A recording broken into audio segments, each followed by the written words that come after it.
నమస్తే మిత్రులారా, నేను శ్రీనివాస్ చౌహాన్ అడ్వకేట్. మిత్రులారా, చెక్ బౌన్స్ కేసు అనే కేసుని ఎప్పుడైనా కంప్లైంట్ ఇచ్చిన వ్యక్తి, కేసు ఫైల్ చేసిన వ్యక్తి విత్డ్రా చేసుకోవచ్చా, కాంప్రమైజ్ కావచ్చా?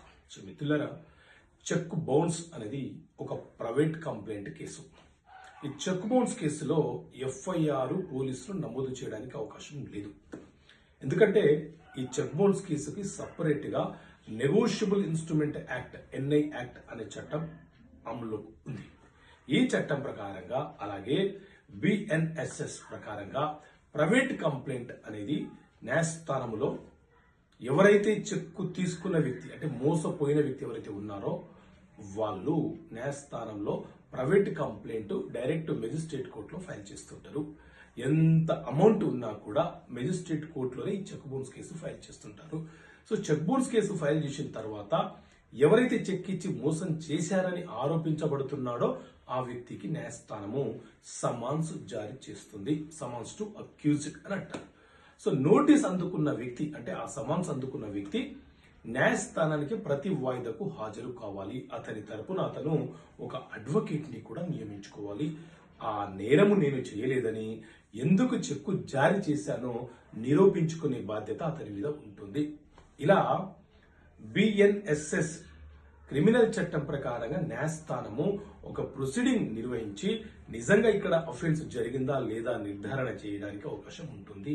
అయితే ఈ చెక్ బౌన్స్ కేసులో ఉన్నటువంటి ఒక వెసులుబాటు ఏంటి అంటే, ఈ బిఎన్ఎస్ఎస్ చట్టం ప్రకారంగా ఎవరైతే కంప్లైంట్ ఇచ్చారో ఆ వ్యక్తి కేసు ఏ దశలో ఉన్నా కూడా ఆ కేసును అతను విత్డ్రా చేసుకోవచ్చు, లేదా కాంప్రమైజ్ కావచ్చు. లోక్ అదాలత్లు నిర్వహించినప్పుడు కూడా ఆ చెక్ బౌన్స్ కేసుని కాంప్రమైజ్ అయిపోవచ్చు, లేదా అవుట్ ఆఫ్ ద కోర్ట్, అంటే అక్యూజ్డ్ ఎవరైతే ఉన్నారో అతను ప్లస్ ఈ కంప్లైంట్ ఎవరైతే ఉన్నారో ఇతను కోర్టు అవతల వీరు మాట్లాడేసుకుని మేము కాంప్రమైజ్ అయిపోయామని చెప్పి ఓ కాంప్రమైజ్ పిటిషన్ న్యాయస్థానంలో దాఖలు చేసి కేసుని క్లోజ్ చేసుకునే వెసులుబాటు ఉంది. సో ఈ అంశం మీద అనేక తీర్పులున్నాయి, అలాగే ఈ చట్టం మీద అనేక పుస్తకాలు ఉన్నాయి. సో మీకు అర్థం కావడానికి చట్టపరమైన సమస్యలు పరిష్కారాలను పుస్తకాన్ని సంక్షిప్తంగా వివరణ ఇవ్వడానికి తీసుకురావడం జరిగింది. ఈ పుస్తకం కావాలనుకుంటే ఇక్కడ కనిపిస్తున్న నెంబర్కి కాల్ చేసి ఈ పుస్తకాన్ని మీరు పొందొచ్చు.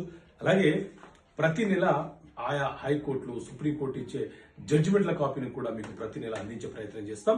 ఆ కాపీ కావాలనుకుంటే మీరు 12 నెలల కాలానికి సభ్యత్వం తీసుకుంటే ఆ కాపీ పోస్ట్ ద్వారా మీకు అందించే ప్రయత్నం చేస్తాం. ఓకే మిత్రులారా, థ్యాంక్ యూ. జై హింద్.